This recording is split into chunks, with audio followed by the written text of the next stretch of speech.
Hello, everybody, and welcome to another episode of Lunar Sessions. My next guest is the famous EGGSTA Eden Michelle. We've spoken about her so much in the show, so I thought I'd have her on as a guest. Thank you so much for joining us today, Eden, or EGGSTA. I call you Eden, so it's weird for me to call you EGGSTA.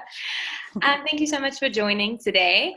So I just wanted everybody to get to know you, because as I said, I'll probably mention you in every one of our podcasts because you are just involved so much in my life and all the people that I chat to, and you are such a motivator for me, and you're such an inspiration for me. And yeah, so anyways, and we're working together obviously when it comes to our music. So I am familiar with Eden when I think I was 13. How old were you when you released your first album? 16. So I was 15, 14.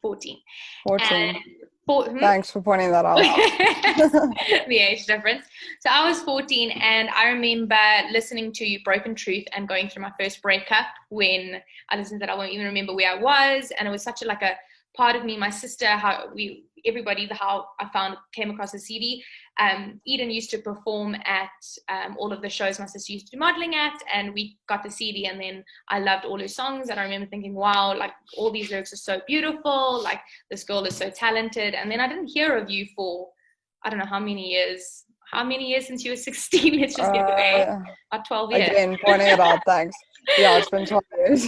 About 12 years. And then last year was a crappy year, and I had a friend that was coming to visit you in Cyprus and said, come along. And then you and I got chatting, and I think we just clicked immediately, and I flew over and we started making music together. So now we are well on our way to creating music together.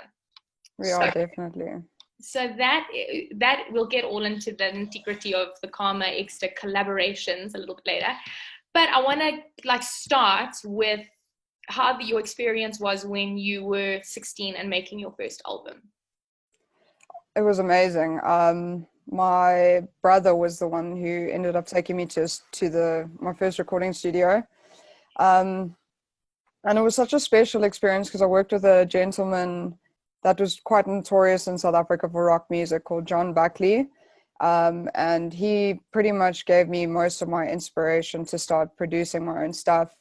It was just very special because it's quite incredible when it comes to life, like when the actual song starts from something that I've written to the end product.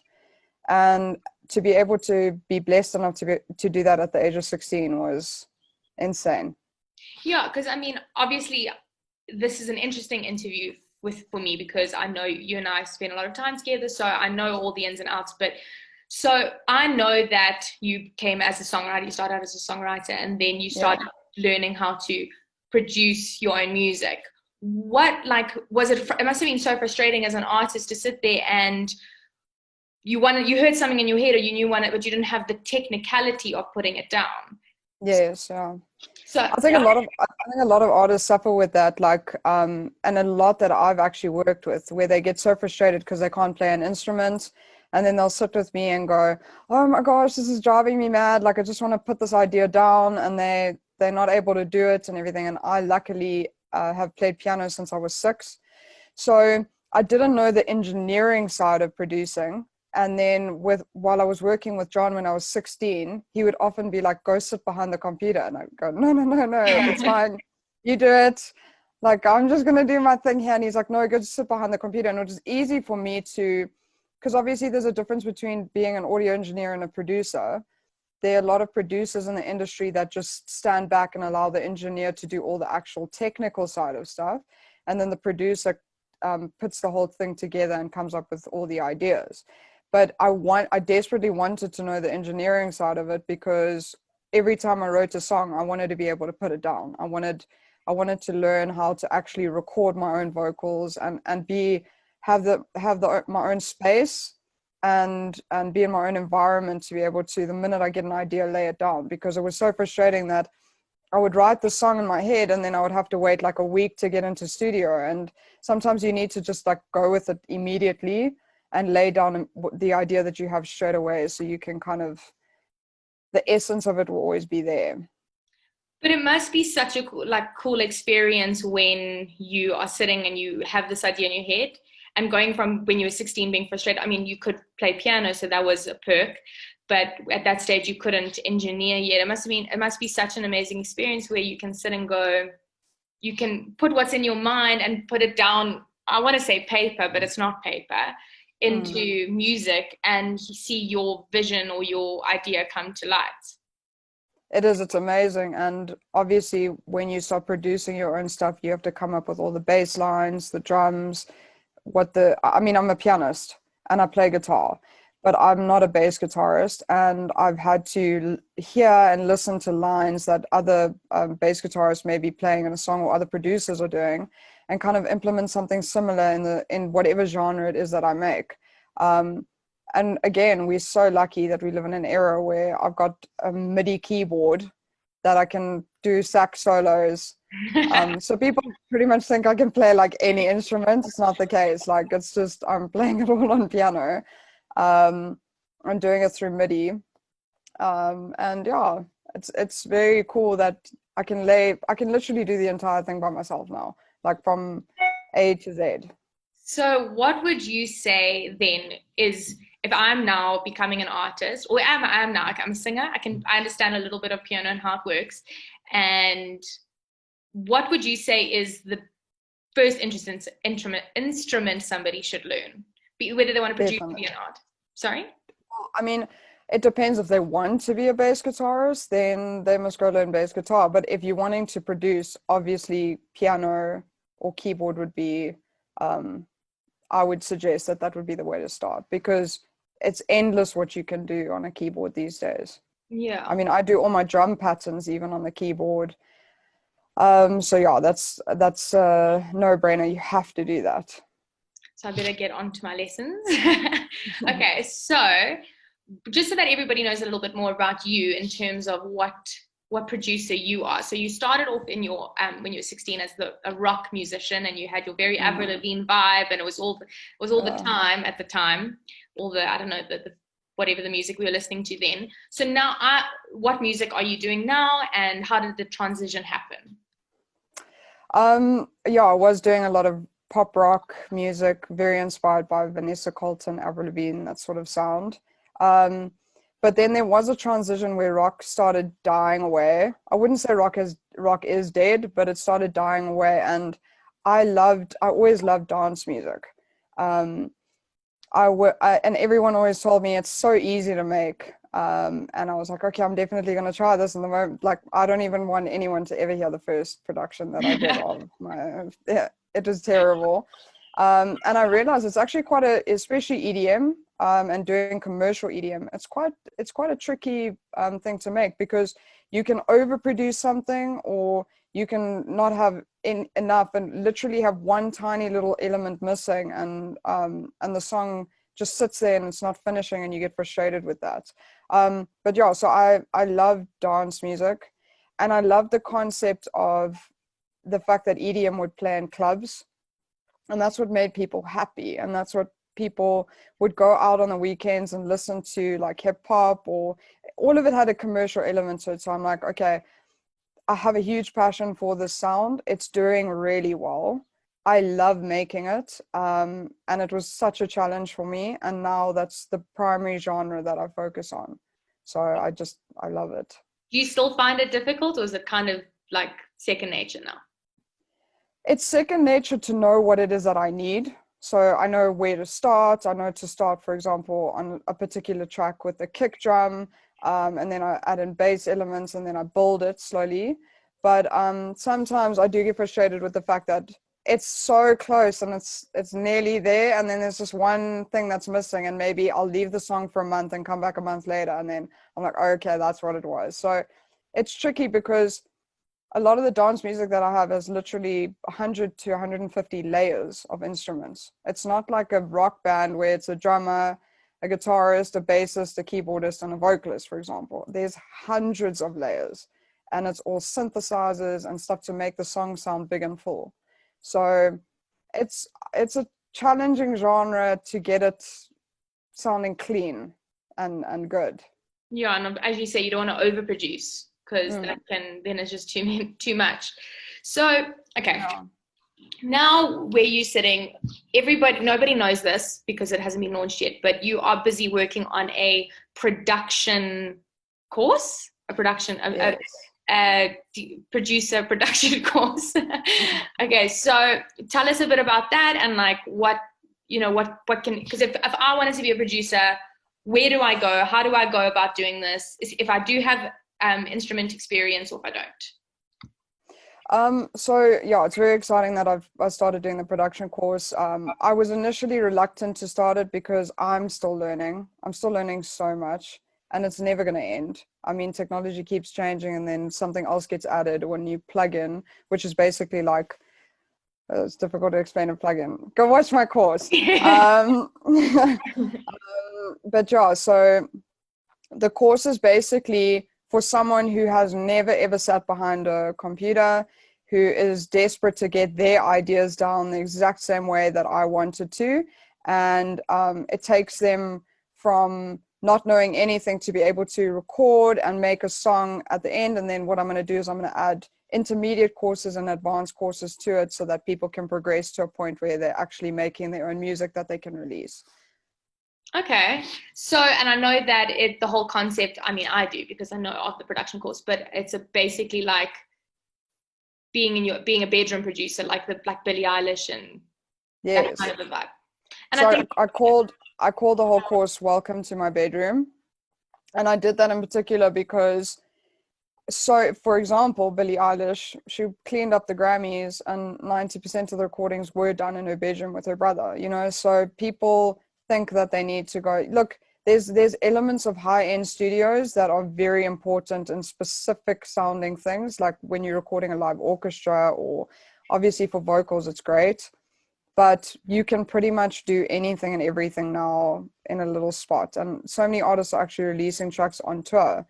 They take like a little gig rig and then they sit in their hotel room and even though Ed Sheeran did a whole album with Benny Blanco, and it was recorded in their hotel room. Mm. So yeah, that's the whole principle of it. So, okay, with regards to your music and your sound, wait, actually, we'll get there later. You as a female producer and DJ in a very male-dominated industry, is that intimidating? Is it exciting? Do you feel like that's a selling point? Do you think that it's a difficult industry to break into? What is your feelings on that? I've always been very pro women empowerment, so it's not intimidating at all for me. I feel like there's a big void for it, and it's something that I'm insanely excited to grow and to go into. Obviously, we do as female DJs. It is a predominantly male-dominated industry, in particular in dance music. But there's a huge gap for the type of sound that I'm doing, because a lot of female DJs focus on like house or tech house or whatever. I'm doing like very commercial chain smokers kind of sound. And as far as I know, there's no one else really doing that. So I'm super excited to get these songs out. Yeah. I can't wait. So what is the plan then? I know you're working very, very hard at the moment, and you're not coming out of your room and you're just kind of being a hermit and producing. So what can you tell us a little bit about what the plan looks like for EGGSTA? Absolutely. So what I've done is I've put together a structure with a company called Escape Arc, and it consists of a guy from LA named Carl Hitchborn and his co-founder Dan Shaw. And I put together a structure where I record 5 chorus voice notes a day, and then so I have 25 a week. I take Saturdays and Sundays off, and then the idea is that in 6 months I'll have 600 choruses or melody line ideas. It's just gotten me back into the workflow and the writing flow of, unfortunately, this pandemic's been and lockdown's been really difficult for any creative to be creative. So I really struggled like writing over this period, and it's broken that ice. So I'm doing that on a daily basis. I'm focusing a lot on the vocal production part of what it is that I'm wanting to do. And then I'm getting a lot of content ready for the next 2 to 3 years. So I'm working very hard on all the singles that it is that I want to release, and sticking to the structure, because at the end of the day, like I was trying to, it was such a difficult thing for me because I was trying to release a song, go shoot the music video, and then be like, oh shit, okay, I gotta go get another song ready. And then now I've spent the next couple of weeks getting something else ready to make sure that I did my 6-week rotation on Spotify kind of thing. It wasn't working. And then Carl from Escape Arc basically just said to me, like, eliminate all distractions, focus on step A, which was the hardest thing in the world for me because I actually sometimes write songs with the music video in mind. So I'll picture how I want the video to look, which is bizarre, but I do. I'll picture the entire scene of what it is that I want to be doing in the video, who's in the video, how it's going to be. And then I'm like, ooh, okay, this is like quite sexy. I'd like a sexy song. Yeah. And then I end up making like a really sexy song. And I'm like, okay, all sorted. And then obviously the moment the song's done, I'm like planning music video, planning actors and actresses in it and everything. And I'm like, I was getting ahead of myself. Now I'm creating all the songs so that while the songs are being released, I can focus on the music videos and all of the other things that come with it. Because I think, I mean, something a lot of people don't know, well, they do know if they follow the Luna page or anything, you are very much involved in the entire process when it comes to your product. So you're involved in the songwriting, the production, the vocals, the recording, the music videos, the photo shoots. You're very hands-on with everything. And I can imagine how difficult it is to step away and be like, okay, step 1, step 2, step 3, and not. But now, how did you equip yourself with the tools to be able to direct and shoot a music video and, I mean, over and above the music side of things? I think 90% of the time I don't know what I'm doing. None of us do. I just wing it. Like, at the end of the day, I think as a creative, what's so cool, you're a jack of all trades as well, and you're super talented at 100 million things. So we all need to, and unfortunately, or fortunately actually, you need to be hands on deck with every single thing that it is that you do, because why would you want someone to take over your vision and your idea? Like I said, I luckily I'm very open to ideas, and I love it when people come up with ideas and go, why don't you try this? And I'm like, oh my gosh, that's amazing. Let's definitely do that. But like I said, a lot of the time I'll actually write the song to how I visualize the video, and I'm already planning how I want to put the video out, and I'm planning like what magazines or what press I'm wanting to actually cover it, for example. And it has been challenging to play every single role. And it's so, but the thing is, and I did do it, and I'm so glad that I did do it, because now I know the role everyone needs to play. But finally I have a team, and I've got people behind me that are motivational, they support me, they believe in me. I'm definitely going to get you to do all my PR.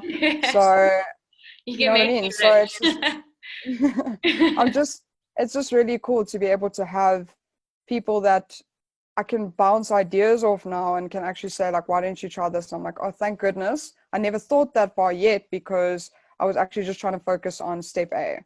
So now I'm spending the next 6 months focusing only and primarily on step A, and not even worrying about step B, and we'll get there when we do.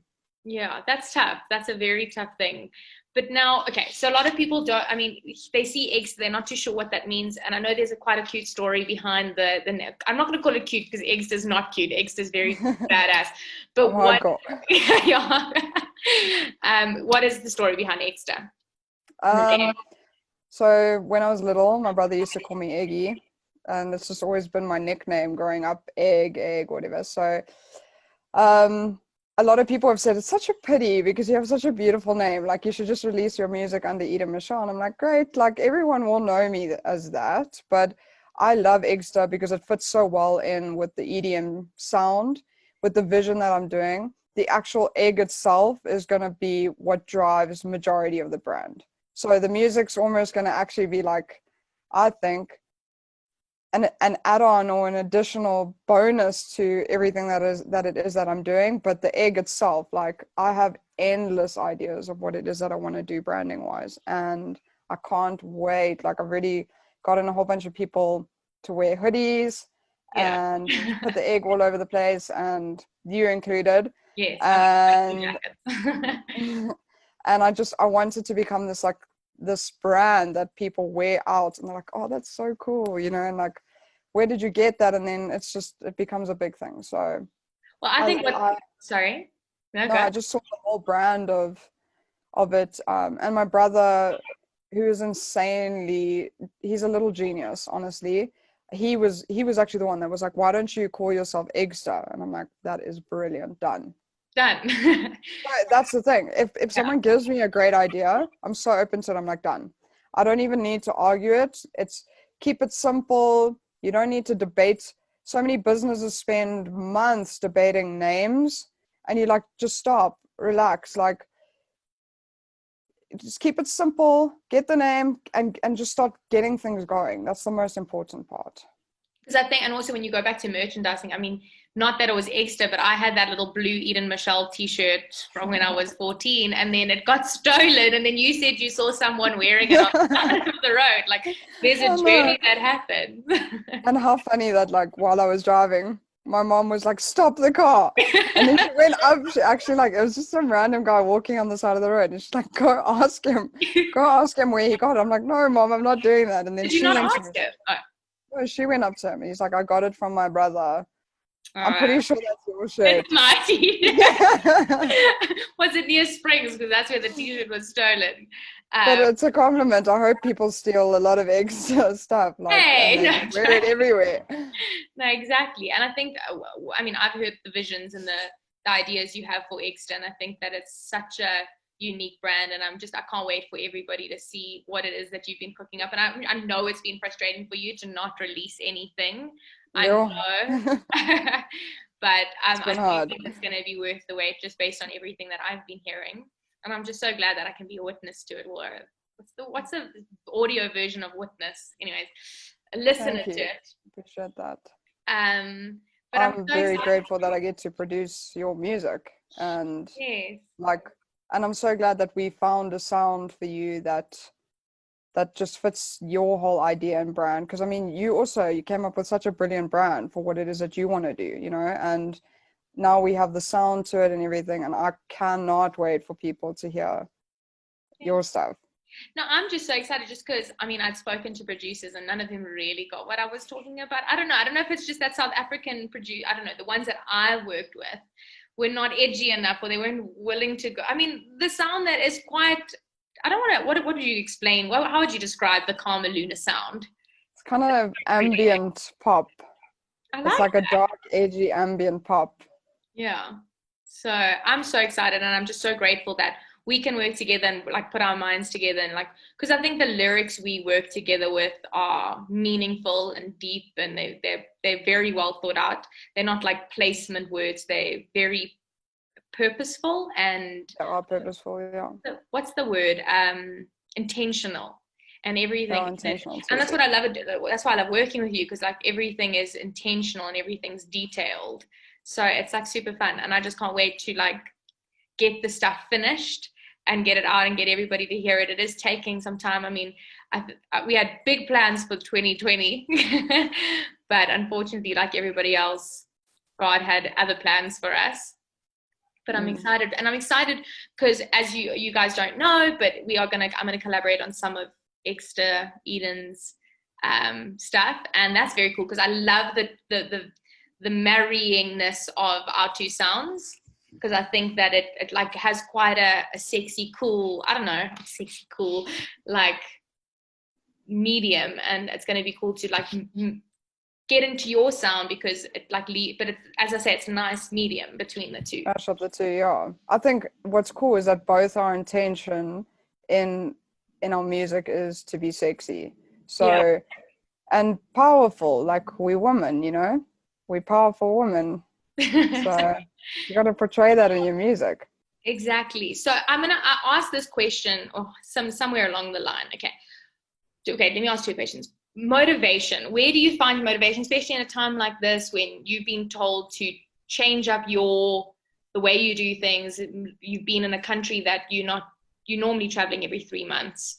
You've been stuck in one country, and how have you stayed motivated, or how do you keep yourself motivated?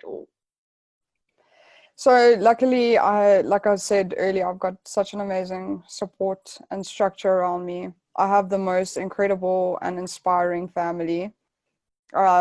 since I was little, we all just sat around dinner tables and spoke about ideas. So it was always, oh, I've got this. And then, like I said, both of my brothers are geniuses in their own way, would be like, why don't you try this? I'm like, oh, I love that. And we would do it. And my mom has just been like, had my back from day one. So that support structure of it is amazing. And then in terms of the motivational side, like, it's very easy to spiral when you're a creative and believe that you're not good enough and believe that you're not capable of getting somewhere, let alone achieving all the big goals that you may set for yourself. I listen to a lot of audiobooks. I'm constantly listening to motivational audiobooks, podcasts. Every time I feel myself getting into maybe a little bit of a spiral, the first thing that I do is pick up my phone and start listening to an audiobook, because your thoughts, I think, are the most important thing that drive you. So it's very, very, very easy to spiral. And like I say, especially when you're creative, and especially when you're not necessarily getting like constant affirmation or feedback on what it is that you're doing. Like I'm responsible to, at the end of my product, go, okay, I'm happy with this. That's very hard because I don't have a team of engineers and musicians and stuff around me. I'm literally playing every single instrument, and I need to be proud of the fact that that was good enough, you know? But yeah, so Audible. Definitely download Audible. It's been life-changing, honestly. And in terms of what is, okay, you mentioned you touched on a little bit, what is like your mental challenges that you battle with? My mental challenges. Mm. I definitely have a form of anxiety. I overthink a lot. I also, because I have to wear a lot of hats, and because I've had to, like we spoke earlier, think about the video and the press and how we're going to do this and how we're going to get it on radio or whatever, it can become overwhelming. And I think when things become overwhelming, you immediately want to give up. And that I struggle or have struggled with a lot. And every single time that I've felt that way, the first thing that I've done is go, okay, actually, you were the one who told me that. What? Where you said, if you have 100 things to do, just focus on the first one. Did I say that? Yeah. Like, if you have because I told you that this 6-month goal that I have is insanely overwhelming. And to get the amount of songs that I want ready in that period of time, like we were even with musicians over the weekend who were like, that's impossible. It's not going to happen. Like, you must be crazy. But I'm doing it. I'm making it happen. And I have my Excel spreadsheets. I'm super OCD about like having everything organized, creative. Organized, creative. And it helps me to slowly see, like, song by song, getting to that point where it's like 98% finished, and there's that final little tweak I need to do, because then it makes me go, okay, I can do this, just breathe. So I definitely think like being overwhelmed, being anxious, those are probably two of the things that I struggle with the most. But like I say, I've got incredible people around me, and I luckily can get myself out of negative thoughts very quickly. That's amazing. So. And I think that's such a good trick to have up your sleeve. Because someone, yeah, like anxiety, it's nice to know that there's somebody out there. No, I'm joking. But I am so excited for you, and I'm so excited for the work that you're doing and the work that we're going to do together. And I'm so grateful to have a mind like yours around me, where I can bounce ideas off of. And I think one of the coolest things that I have experienced in since I've known you is the introduction of big thinking, not thinking small. Like, you can do absolutely anything, and anything is achievable, and anything is just out of reach. So I just want to say, like, I'm so grateful, because you've made me believe that I could literally take on the world. So I think anybody who's around you can feel the exact same way. And I think the people you surround yourself think the same way as well. And it's important to have that. I think anyone's capable of doing anything. There's that, like, it's cheesy saying, but like, whether you think you can or can't, you're going to be right. So the thing is, I definitely think it's great to have small goals, but to have big dreams. And And I even remember when my brother moved to London, he put up this post saying, if your dreams don't scare you, they're not big enough. And that was like such a special thing for me to read, because I was like, I am petrified all the time. Like, I'm so petrified. But obviously it's because I even told Carl, this gentleman in LA, that I wanted to be the female Avicii. And now he's like working me to live up to that. But the thing is, it's a huge goal. He's an iconic DJ. And his songs will forever be popular, you know? So if I want to be able to achieve that, I have to think very big, and I have to believe that I'm capable of achieving it. And it's been amazing being around you just as much, because you're insanely supportive, and I think you're doing incredible things, and I can't wait. Like, it's actually quite scary how much you've achieved at such a young age, firstly, and secondly, I can't wait to see where you're going to be in 5 years' time. Thank you. With all the ideas that you have. Thank you. And thank you for being such a support of me as well. Of course. This has been so awesome. And I can't wait to get in touch with you in, I would say, I'd give it 6 months. And then I think that the ball's going to be rolling with you very quickly. And I would love to get in touch and chat and about how your feelings are, and just a follow-up of everything, and give people a little bit, because I think why I wanted this, I wanted people that are doing really cool things to say, look, I'm doing it, you can do it too. And I would love to see the growth that you've had. I mean, you've had incredible growth over the past few years of your life, and all the things you've achieved is amazing as well. And it's going to be really cool to have a follow-up where where your dream, your big dream, the big dream is on the, like, and I just want to say, everybody watch this space. It's going to happen. But thank you so much for being on this with me today. I appreciate having me. And yeah, I'm going to post a little bit of Eden's tracks that she's done. My favorites, she does 2 dubstep tracks, Break and Predator, and that's how I started working with her, because I was so impressed. So I'm going to share those. They are on the Luna page, but I'm going to share them below so that you guys can see what her music is, but also just follow on social media, because she's not posting a lot because she's very busy at her work right now. You might catch a little bit of a snippet to the actual music she is making. So look out for those gems, but watch your page, watch the space. Big things are coming. So thank you. Thank you so much for having me. Pleasure. Have a good afternoon. You too. Bye.